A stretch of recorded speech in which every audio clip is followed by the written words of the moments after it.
Le journal Le Télémiroir ce soir avec au sommaire le salon Travail Avenir Formation, la Rhodanienne, cette route à 2 fois 2 voies qui voit le concours du département mais également de la région. Et puis nous avons un invité à mes côtés, Pascal Gourdel.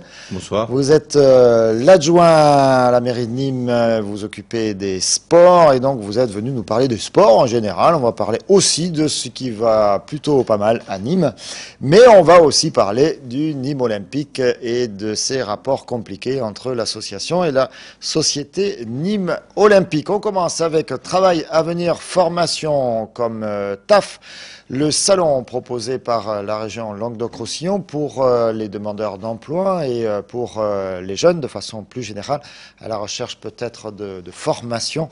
Deuxième édition de ce salon qui tourne dans chaque département et dans chaque capitale départementale. Tour d'horizon des offres ici à Nîmes au Parc Expo pendant ces 2 jours avec Alain Bonnet. Vous avez 2 jours pour trouver un emploi, voire une formation. Tel est le but du 2e salon du TAF, Travail Avenir Emploi, inauguré en fin de matinée au Parc des Expositions. Le problème, si vous voulez, c'est que demain, nous aurons une nouvelle forme d'économie avec des nouvelles filières efficaces. Alors, certaines des anciennes vont continuer, mais par exemple, toutes les filières énergie renouvelable sont des filières émergentes aujourd'hui, qui ont un impact dans le bâtiment, mais pas seulement dans le bâtiment. C'est des filières qui vont durer des années. Donc là, par exemple, on peut se tourner vers ces filières. Il y a d'autres filières qui sont peut-être moins innovantes, mais dont on sait qu'il y a des métiers en permanence. C'est aussi tout le sanitaire et social. Il y a des métiers sur transport logistique. Donc, il faut que les gens regardent les choses qui vont durer et les choses qui ne vont pas durer, de manière à ce que les jeunes partent vers des métiers qui vont durer assez longtemps et sur lesquels ils pourront se reconvertir progressivement, améliorer leurs compétences, mais qui leur ouvrent des vraies perspectives. Ce salon, compte tenu du contexte économique actuel, est nécessaire. Il permet de pouvoir réunir le maximum d'entreprises qui présentent un large panel de possibilités de recrutement pour les personnes en recherche d'emploi ou de formation. L'ensemble du village formation prise en charge par le conseil régional donc regroupe tous les organismes de formation qui interviennent donc au niveau régional sur les possibilités de formation pour les adultes et jeunes. En ce qui concerne les entreprises, 130 entreprises présentes représentant à peu près 3000 offres d'emploi dont 2400 pour l'agriculture. Que l'on soit jeune ou moins jeune, ce salon saura vous apporter des réponses à vos questions et peut-être un emploi ou une formation à vos mesures. J'ai trouvé ce que je voulais, quelques offres sur lesquelles j'ai pu déposer un CV et avec lesquelles j'aurai un entretien demain aussi également. Beaucoup d'informations au niveau des formations aussi pour un large public, jeune comme un peu moins jeune. J'ai eu l'occasion de voir des offres intéressantes. De là à dire que j'ai trouvé quelque chose, je ne sais pas encore, on verra. Sachez que le TAF est ouvert encore demain jeudi toute la journée de 10h à 18h au Parc des Expositions. Voilà, Alain Bonnet qui vous a donné donc la formation complémentaire. Demain également, TAF au Parc Expo de 10h à 18h. La commission en charge des ouvertures ou fermetures de classes dans le département du Gard s'est réunie aujourd'hui. Elle rendra ses conclusions dès demain. Une centaine de parents d'élèves étaient réunis devant la préfecture du Gard ici à Nîmes pour dénoncer la politique de l'éducation nationale et pour proclamer leur crainte de fermeture, certaines fermetures de classe. La Rhodanienne, vous connaissez ou vous avez peut-être entendu parler de cette route qui court de Pont-Saint-Esprit jusqu'à Rocquemort. La Rhodanienne qui doit passer à 2 fois 2 voies depuis de nombreuses années, voire décennies. Ça nous rappelle une autre route qui était dans l'actualité aujourd'hui, celle entre Nîmes et Alès. Eh bien, cette Rhodanienne pourrait enfin passer à 2 fois 2 voies, mais c'est pas encore gagné. Explication tout de suite. Après le département, c'est donc la région qui vient en aide à l'État pour faire avancer le dossier de la Rhodanienne. Le passage à 2 fois 2 voies de cette route nationale n'a pas été retenu par le gouvernement dans le cadre des grands chantiers de relance de l'économie française, alors qu'une déclaration d'utilité publique permettant de bloquer les terrains nécessaires à cet élargissement arrive à échéance en avril prochain. Pour éviter de repartir à zéro, les 2 collectivités locales ont donc décidé d'outrepasser leurs compétences. Je pense notamment au Bagnolet, où on traverse Bagnoles avec des milliers de voitures, des camions, des bouchons. On passe devant des collèges, des lycées. Bon, sur la sécurité, sur le plan économique, c'était indispensable, c'était un dossier primordial. Ça ne veut pas dire non plus, et je l'ai dit ce matin, qu'on mise tous sur la route. Non, on développe aussi le rail, puisqu'on va réouvrir la rive droite. C'était l'accord que j'ai signé avec M. Borloo quand on a mis 30 millions pour le contournement de Nîmes dans le TGV. On développera aussi le fluvial, mais tout ça ne pouvait pas se faire si on n'avait pas fait cette 2 fois 2 voies, si en tous les cas on avait laissé tomber l'achat des terrains. L'annonce de ce mercredi, aussi importante soit-elle pour les collectivités comme pour les riverains, n'est pourtant qu'une étape. Nous avons décidé d'engager le département du Gard et la région Languedoc-Roussillon dans une aide avec l'État pour acheter les terrains, ce qui permet de sauvegarder la DUP. Et puis ensuite, nous allons nous battre, parce que ce n'est qu'un point ça, nous allons nous battre pour les travaux. Mais ça, c'est à l'État de faire les travaux. Et je pense que nous allons nous battre pour les faire inclure dans le plan de relance gouvernemental. Et j'attends beaucoup des députés UMEP de la région pour nous aider auprès de leurs amis à Paris. Ce n'est pas une décision qui a été unanime dans votre majorité? Non, il y avait 2 tiers favorables et 1 tiers contre. Il y avait 1 tiers contre au nom des grands principes.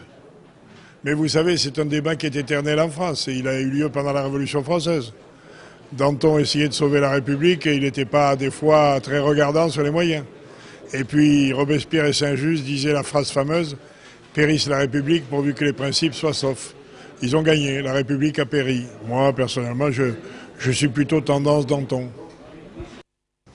Voilà, le petit cours d'histoire de Georges Frêche qui faisait sourire Pascal Gourdel sur ce plateau. Vous l'avez vu comme professeur, hein, vous m'avez dit. Oui, en sciences politiques, il faisait l'histoire du droit romain. Voilà, beaucoup l'ont eu comme professeur à la faculté de Montpellier. Cette information concernant les routes gardoises, avec beaucoup d'entre vous qui ont été dans la galère aujourd'hui en essayant de se rendre à Alès depuis Nîmes, puisque ce matin, très tôt, vers 5 heures, un camion s'est renversé à hauteur de la Calmette, et un camion malheureusement qui transportait des hydrocarbures, lesquels hydrocarbures se sont répandus sur la chaussée. Il a fallu pomper tout ça, il a fallu redresser le camion pour pouvoir circuler. Une déviation a été mise en place, évidemment c'est plus compliqué, donc beaucoup d'embouteillages toute la journée pour aller à Alès. La RN 106 a été débloquée à 18 h et donc la préfecture nous assure que vers 20 h, l'ensemble des voies d'accès qui étaient encore bloquées devraient être réouvertes. Voilà, mais donc j'espère que vous n'avez pas eu à vous rendre à Alès dans la journée. C'était pas gagné, c'était pas facile. Allez, on passe à toute autre chose avec la 40e édition du concours de farandole qui s'est déroulé à Bagnoles. Décidément, on y revient, on est très garaudaniens ce soir. C'était dimanche. L'occasion pour de nombreux groupes de toute la région et même d'ailleurs, comme le dit très bien Alain Bonnet qui a fait le sujet, de perpétuer une tradition d'une danse qui remonte à l'Antiquité. On était à la Révolution française à l'instant. Remontons donc à l'Antiquité. Dans notre région, cela fait maintenant 40 ans que le concours de farandole existe. Ce dimanche 22 mars, il avait lieu dans le gymnase des Eyrieux de Bagnols-sur-Cèze, plein à craquer. C'est une journée exceptionnelle puisque c'est la première fois que nous remettons le challenge Guy Sévénéry, à Campado Guy Sévénéry, dont notre regretté président qui est décédé en 2006, et également les trophées pour les seconds, Justin de Cugis, Roger Valette et Marcel Bonifay. De plus en plus de monde, on en est très satisfait et on va essayer d'améliorer encore dans les prochaines années. Alors il y a des groupes qui viennent de toute la région, jusqu'où? Voilà, le plus loin c'est Marseille, nous avons 3 groupes de Marseille, Aix-en-Provence, après nous avons beaucoup plus alors Nîmes, bien sûr, la Grande Combe un peu plus haut, Saint-Étienne-du-Grès, Salins de Giraud. Cette danse qui prend ses origines dans l'Antiquité a acquis ses lettres de noblesse en Provence et dans notre région et se pratique en costume spécifique. On peut danser avec son costume traditionnel, que ce soit une Mireille, une artisane pour le pays d'Arles, une contadine pour le cantat venessin, ou le pays de Marseille, le costume pays de Marseille. Mais si vous voulez, avec les groupes de farandole qu'il y avait au siècle dernier, c'était la jupe blanche ou le pantalon blanc avec la taillole, tout ça. Les équipes, puisque c'était un petit peu, c'est sportif, c'était quand même une danse assez sportive, et les équipes étaient tous pour être en harmonie aussi avec la danse, et ils avaient un costume spécifique. Quant au résultat, on a pu voir la victoire en catégorie A de la Gaille Farandoulaye avec 17,3 sur 20. En catégorie B, le temps du costume avec 15,85 sur 20. En catégorie C, la Gaille Farandoulaye encore avec 15,70 sur 20. Une belle rencontre qui aura permis de voir s'exprimer des jeunes attachés à leurs racines et passionnés de tradition et de folklore. Merci Alain Bonnet pour ce beau sujet. Donc vous avez compris, on a parlé de la Révolution tout à l'heure, de l'Antiquité. On va passer la parole à Jean-Michel Cavalli. Je ne sais pas si lui va remonter au Big Bang. Tout est possible avec le rendez-vous du mercredi avec le coach nîmois qui revient sur la belle victoire face à Amiens et qui nous parle aussi peut-être. On a fait une sélection, donc je ne sais pas encore exactement ce que l'on vous propose dans un instant. Le match, bien sûr, en préparation, c'est celui face à Guingamp, vendredi soir au Costières. Morceau choisi de l'interview de la conférence de presse de Jean-Michel Cavalli ce matin, tout de suite avec, je ne sais plus, Olivier Michel. Le problème, c'est qu'aujourd'hui, depuis 1 mois et demi ou 2 mois, on met la pression sur les points, le maintien. On est à 7 points, on est à 10 points, et c'est ça qui un petit peu fausse les débats. Ce qui est important, c'est de faire progresser l'équipe. À travers le match d'Ajaccio, j'étais pas content. Je l'ai fait savoir. J'ai pas l'habitude de gueuler. Je l'ai fait savoir, et on a travaillé pour effacer justement ces lacunes que l'on a vues. On a été récompensé. C'est ça qui est le plus important. Et à travers ça, automatiquement, il y a des résultats qui s'enchaînent. S'il y a des résultats, il y a des points. S'il y a des points, il y a de l'espoir. Et puis voilà. Et l'objectif, c'est surtout de passer cette 20e place vendredi et d'essayer d'être 19e. C'est bien. Plus vite on sera 19e, plus vite on pourra essayer de chercher la 18e place. Parce que moi, le jour où je vais faire une équipe pour perdre, je suis fou. Il faut que j'arrête le métier. Moi, je sais que je ne suis pas le meilleur. Je sais que j'ai beaucoup de choses à apprendre. Mais je sais que je ne ferai jamais une équipe pour perdre. Concentrons-nous sur ce que l'on peut faire de mieux. Ce qui est important dans la vie, c'est d'avoir une philosophie. Si votre philosophie, elle est bonne, vous avez tout gagné. Si elle n'est pas bonne, mais que vous avez une philosophie, vous pouvez la rectifier. Mais si vous n'en avez pas de philosophie, vous faites tout et n'importe quoi. Alors moi, j'ai une philosophie. Alors parfois, elle n'est pas bonne, mais si elle n'est pas bonne, je sais où rectifier. Mais la philosophie, je la garde. Jean-Michel Cavalli, toujours aussi expressif. Pascal Gourdel, allez, on va parler bien sûr dans un instant de l'association Nîmes Olympique, des problèmes financiers du club en général. Un mot sur la saison. Vous êtes responsable des sports, bien sûr, pas forcément du sport professionnel. Le Nîmes Olympique est parfaitement indépendant, mais vous êtes concerné, puis vous êtes supporter. Oui, d'abord, comme tous les Nîmois, je crois, supporter. Et on était heureux, évidemment, de la remontée au mois de mai dernier de Nîmes en Ligue 2, donc j'allais dire dans le statut pro, dans l'élite. Donc c'est vrai que les résultats sportifs qu'il y a depuis le début de la saison peuvent nous contrarier, j'allais dire contrarier, mais on y croit. Moi, vous y croyez, vous faites partie de ceux qui y croient encore. Oui. Mais je vous le disais tout à l'heure. Les espoirs sont mathématiques, hein, je parle mais c'est plus mathématique que statistique. Le fait est, c'est qu'il reste 10 matchs. Ça s'est jamais vu, ça, une équipe qui s'en sorte avec ce niveau de points à ce moment-là de la saison. Il reste 10 matchs. Quand on entend l'entraîneur Jean-Michel Cavalli, qui a un discours, j'allais dire, pas euphorique, réaliste mais positif dans son ensemble. Pourquoi le message ne passerait pas correctement? Pourquoi il a changé de discours quand même, hein, après la défaite face à Strasbourg. Il a arrêté de dire rendez-vous le 29 mai. Il a arrêté de dire. Il prend match par match, il a dit maintenant. Oui, bon, ça voilà. C'est une formule quand même parce que c'est difficile de les prendre 2 par 2. Donc forcément, on les prend 1 par 1, mais. Il a dit, bon, je vais pas être ridicule et de dire qu'on peut se maintenir, mais bon, on va jouer jusqu'au bout. Mais je pense que, d'une part, moi, je pense qu'il faut, en tant que supporter, on doit venir les aider au stade, les encourager. Même si on a des déceptions, même si des fois on est un petit peu circonspect par rapport au niveau de jeu qui est des fois fourni, qui est très irrégulier. Hein. Cette saison, on a eu du jeu très irrégulier. On a eu des moments. On a eu parfois de très beaux matchs. On a eu de très beaux matchs. On s'y attendait pas forcément. Ou même dans une mi-temps, on a eu une mi-temps exceptionnelle. Puis la deuxième, on n'a pas compris ce qui se passait. Mais quoi qu'il en soit, en tant que supporter, je crois que on peut tous deviser après les rencontres, on peut tous à la terrasse d'un café avoir notre opinion. Mais je crois que à chaque rencontre, nous devons nous retrouver. Mais ce que j'évoque pour Nîmes Olympique l'est également pour toutes les autres disciplines. Hein. Je parlais au HBCN, l'USAM, le RCN, toutes les disciplines. Je crois que le meilleur moyen d'aider un club, quel qu'il soit, c'est de venir le supporter, de l'encourager, de lui montrer qu'on est derrière lui. Et dans le cas de Nîmes Olympique, je peux vous assurer que, bon, il ne faut pas être l'optimisme béat, mais je crois que nous devons de les supporter, d'être à fond derrière eux. Alors ce qui se passe peut-être comme phénomène, c'est que depuis qu'il y a moins de pression, c'est un peu facile à dire, mais peut-être que ça va jouer mieux.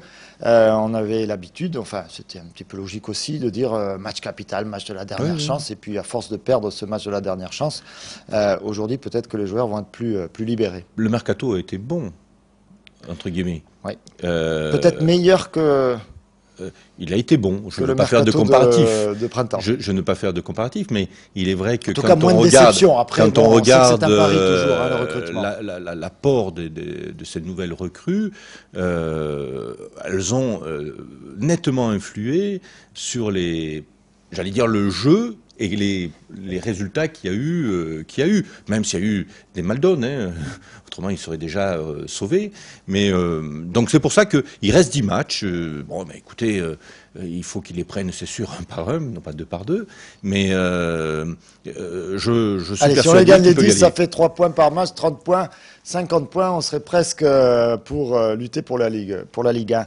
On va parler Nous n'aurons pas fini les travaux. D'un autre sujet ce soir, bien sûr, mais toujours concernant le Nîmes Olympique. Pour lancer cette affaire, je vous propose d'écouter Jean-Michel Cavalli là-dessus. Jean-Michel Cavalli qui vient d'arriver au Nîmes Olympique, hein, c'était fin décembre, bien sûr. Il n'a pas tout l'historique de ces rapports compliqués entre la société dont il est salarié et puis l'association, mais il nous donne quand même son sentiment.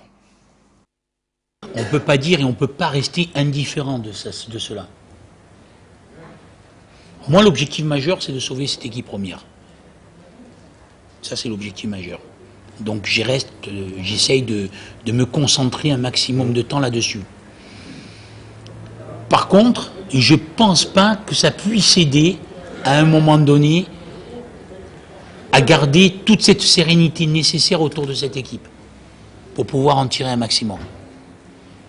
Après, c'est un problème qu'ils régleront entre eux, j'en suis sûr. De toute manière, si on veut avoir une grande équipe, il faut bien qu'à un moment donné, on tire ce club vers le haut.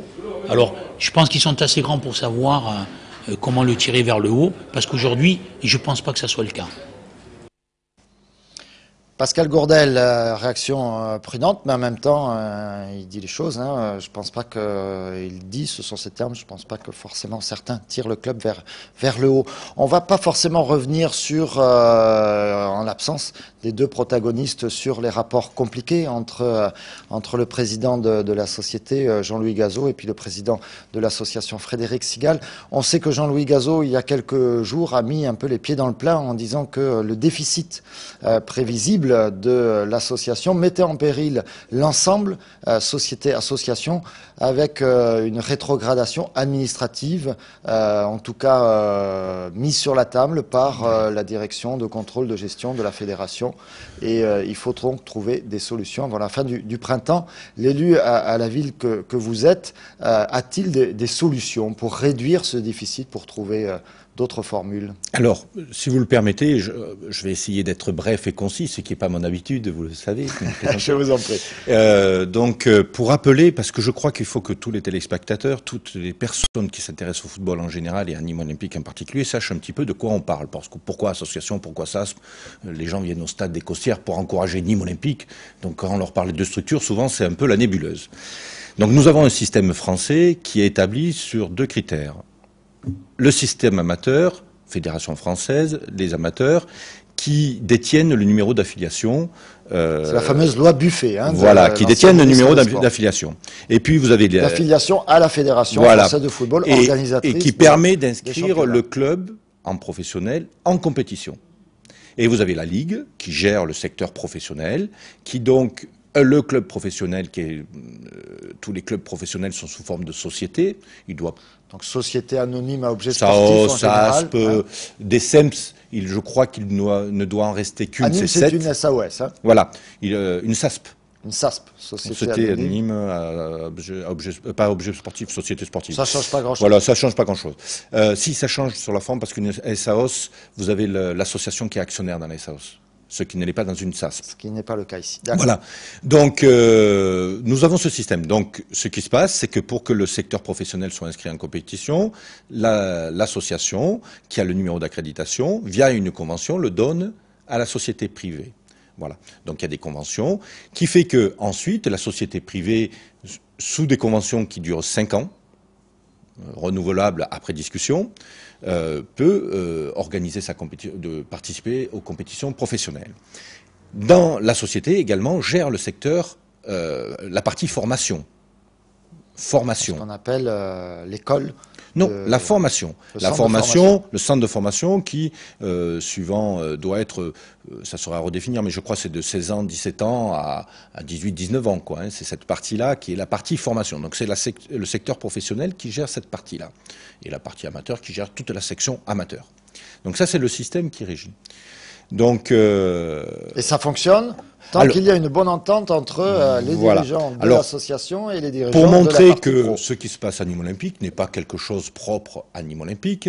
Je rappelle que l'année dernière, Nice a connu le même problème, qui était en Ligue 1 quand même. L'année précédente, je crois, c'est Tours qui a connu le même problème. Donc, tant et si bien que c'est un problème un peu connu. Et je rappelle que il y a un projet de modification. Voilà. Le rapport Besson, qui doit déboucher sur un projet de loi qui sera discuté en Parlement. Qu'est-ce qu'il propose, ce projet Besson, ce rapport Besson? C'est que tout simplement, le secteur professionnel dit, vous ne pouvez pas me demander d'investir fortement dans le football, dans des infrastructures, dans l'équipe. Vous ne pouvez pas me demander si vous me donnez un bail à 5 ans qui peut, à tout moment, on peut me virer. Donc, résultat, la discussion qui est en cours actuellement et qui fera l'objet d'un débat parlementaire, c'est de donner au secteur professionnel le numéro d'accréditation, une quasi-autonomie, j'allais dire, et c'est là où il y a le débat. Est-ce qu'on donne un numéro d'accréditation au niveau amateur également, ou est-ce que le numéro d'accréditation est seulement à la société, charge à elle quand même d'avoir une association support et de faire le transfert. Voilà la discussion. Donc ça veut dire que... donc il y a une évolution possible de la loi, mais on n'en est pas encore là. Mais pour dire que Nîmes Olympique, ce qui se passe à Nîmes Olympique n'est pas... Qu'est-ce qui se passe ici? Voilà. Donc ce qui se passe à Nîmes n'est ni plus ni moins ce qui a été connu ailleurs. C'est deux entités. Et là, on est dans une crise, en tout cas, le président Jean-Louis Gazot dit, nous sommes dans une crise. Alors cette crise, au-delà des hommes, c'est que quand vous allez à la DNCG veut des comptes consolidés clair et net. Consolidé, c'est-à-dire où il réunit les comptes de la société et de l'association. Et l'association, voilà. Donc, c'est le tout qui doit être équilibré. Le tout doit être équilibré. Donc après, le comment, le pourquoi, eux, ils veulent pas savoir. Ils veulent qu'on leur présente des comptes équilibrés. Et donc, ce qui se passe dans le cas présent, puisque on m'a demandé de monter à la DNCG pour écouter, c'est que l'association, dans un premier temps, sur du court terme, évoque un énorme problème de trésorerie. Pas de bilan, de trésorerie. C'est bien la différence. C'est-à-dire que trésorerie, pour schématiser, je ne suis pas expert comptable, mais c'est un décalage entre les entrées et les sorties. Donc, il y a des retards de paiement, on va dire ça comme ça. Les entrées vont arriver, mais il y a un retard, il y a un problème de trésorerie.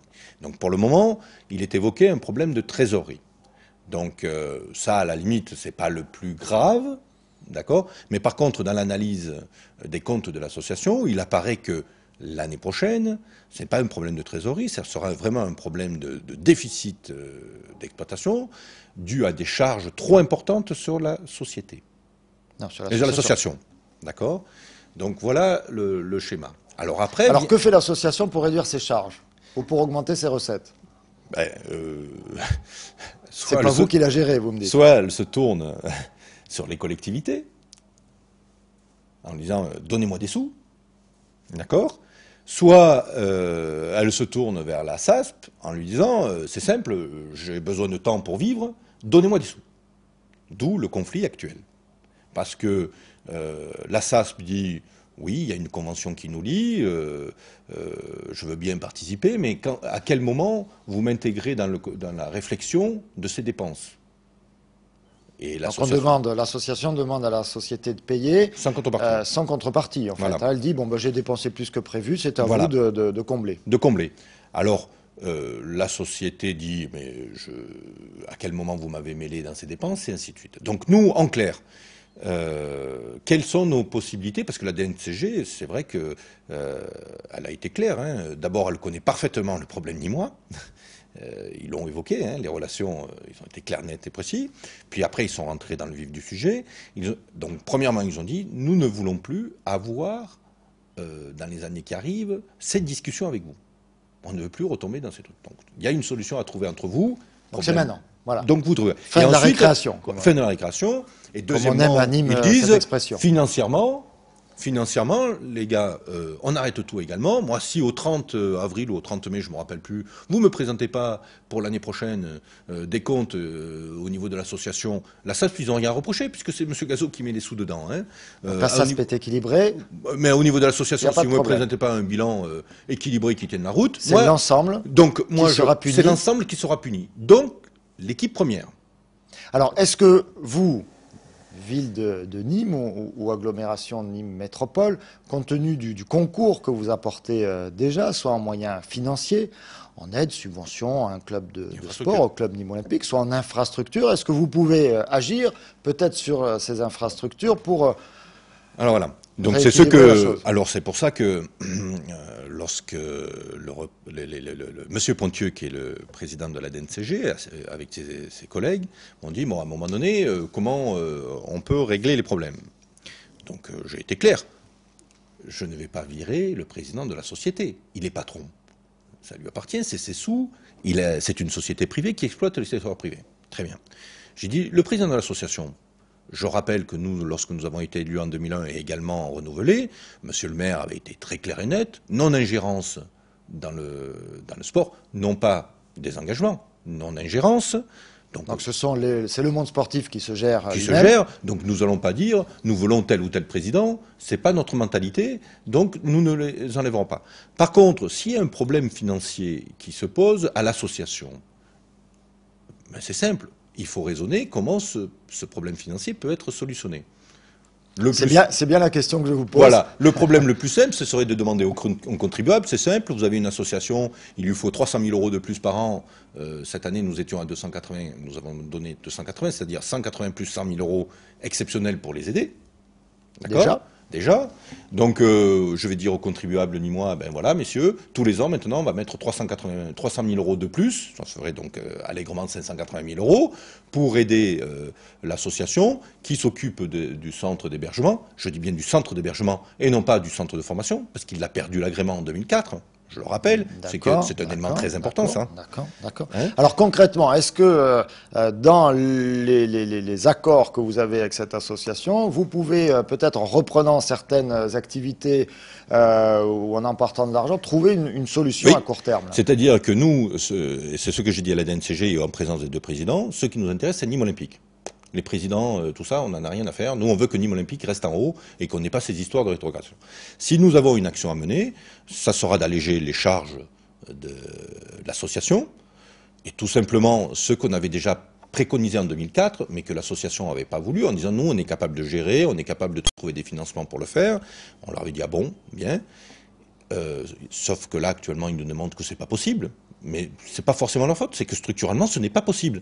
Donc tout simplement, nous récupérerons, s'ils ne trouvent pas une solution entre eux, nous récupérerons le centre d'hébergement et on verra ce qu'on en fait. Hein.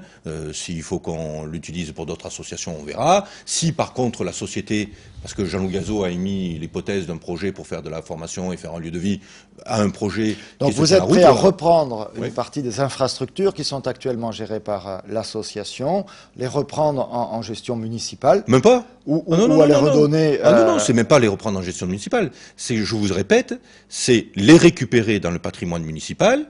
Et ne sachant pas pour le moment ce qu'on en fera, on en trouvera une idée. Mais il est hors de question que ce soit la ville qui gère le centre d'hébergement. On en est incapable. Donc reprendre ce qui ferait allègrement une charge importante 300 000 euros de moins.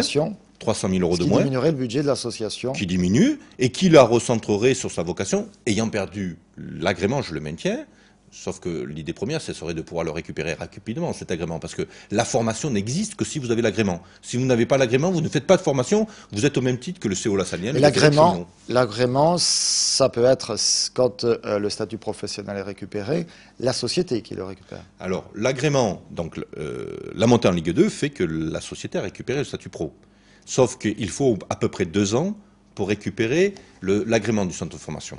Mais 2 ans à condition que vous déposez immédiatement un dossier auprès de la Ligue, ce qui n'a pas été fait. Compte tenu du contexte. Compte tenu du contexte, personne n'a déposé le dossier. Donc il faut 2 ans en moyenne. Alors je reconnais qu'un centre de formation agréé est un budget assez important. Mais à l'inverse, vous avez des recettes dans un centre de formation agréé. La première et la plus simple, c'est que quand vous formez un joueur qui est protégé, qu'on ne peut pas vous prendre sous n'importe quelle condition et qui s'en va, ben, allègrement, vous recevez des indemnités qui sont fixées d'ailleurs par les règles européennes et les règles nationales, et qui fait que ça permet de faire fonctionner. Et à l'inverse aussi, lorsque vous avez un joueur de talent, vous savez que vous pouvez le garder et qui viendra agrémenter votre équipe première. Et ça pourrait permettre au Nîmes Olympique de réenclencher une mécanique de formation et donc de joueurs issus du centre de formation. Alors, on n'en est pas encore là, on a compris, on va rester centré sur la question d'aujourd'hui. Donc, la solution pour résoudre le problème posé par la DSNCG aujourd'hui d'équilibre financier de l'association, c'est pour la ville, c'est ce que vous nous confirmez ce soir, c'est de reprendre ce centre d'hébergement de façon à soulager, à alléger les charges de l'association. Ce qui fait que financièrement, il n'y aurait plus de soucis, d'accord, et que les comptes... Alors qu'est-ce qu'il faut pour valider ça? Il faut que l'association soit d'accord? Ah non, pas du tout. Non, non, les infrastructures appartiennent à la ville. Donc vous avez décidé, vous allez décider en conseil municipal, alors, comment ça va se passer? Non, mais alors ce qui va se passer, non, même pas. C'est-à-dire qu'il y a une convention, et en plus la convention, entre nous soit dit, ça s'arrête, normalement elle est dénoncée maintenant, pour s'achever le 30 juin 2010. Donc vous nous annoncez ce soir que la ville a la solution, alors à moins qu'il y ait d'autres choses dans les comptes de l'association. C'est-à-dire de 2 choses l'une. Soit d'un seul coup, en 15 jours, tout va bien. Du moins l'association a un bilan et présente des comptes prévisionnels pour l'avenir, nickel. Ils sont capables de continuer, donc ça ne solutionnera pas les problèmes de personne, mais au moins, nous, on est sûr que Nîmes Olympique reste... il n'y a pas de danger de relégation administrative. D'accord? Donc ça, c'est le premier point. Et on sait que Nîmes pourra continuer, même si en supposant que Nîmes descende en national, ils auront un budget suffisant pour essayer de jouer les premiers rôles, même si c'est la loi du terrain qui l'apporte. Donc soit... voilà, il s'entend, du moins il y a un système... soit l'association affiche des comptes équilibrés, soit il n'y a pas de solution. Donc nous, on ne laissera pas Nîmes Olympique partir à la dérive comme ça. Nous prendrons cette décision sûrement brutale, mais qui sauvera Nîmes Olympique. Eh bien, écoutez, Pascal Gourdel, on a pris le temps pour donner toutes ces explications. Mais si vous permettez, vous l'avez dit en préambule, ce que je ne voudrais pas, c'est que Nîmes Olympique est important dans la vie nîmoise et dans le sport nîmois. Mais actuellement, vous en faites écho parce que vous retransmettez régulièrement. Le HBCN s'est qualifié en Coupe d'Europe. Ils sont 3e au championnat de France. Ils sont ce soir à Angoulême. Elles sont ce soir à Angoulême. Vous avez des disciplines qui peuvent être jugées. Vous avez le club de rugby qui risque de remonter en fédéral. Vous avez le hockey roller qui risque de monter en national. Vous avez des choses qui se passent bien. Donc ce que je ne voudrais pas, c'est que tout cela masque quand même des gens qui travaillent sérieusement, des bénévoles. Pascal Gourdel, voilà. C'est dit. Merci d'avoir été avec nous. On a largement débordé. On va enchaîner avec la suite. C'est l'Hebdo Cinéma, suivre l'étoile dans un instant, préparé par Marlène Laroche, notamment La Première Étoile. Et puis le film de John Woo, c'est pas du Japon, c'est de la Chine, Les Trois Royaumes. À 21h, Tendido Sud, avec sur le plateau de Christophe chez Philippe Pagès et Pascal Maillan. Il y a également Jonathan Verrune. Voilà, avec quelques images que vous découvrirez tout à l'heure à 21h de La Malade de Pascal Maillan. Merci à vous tous de nous avoir suivis et à très très bientôt sur Télémiroir.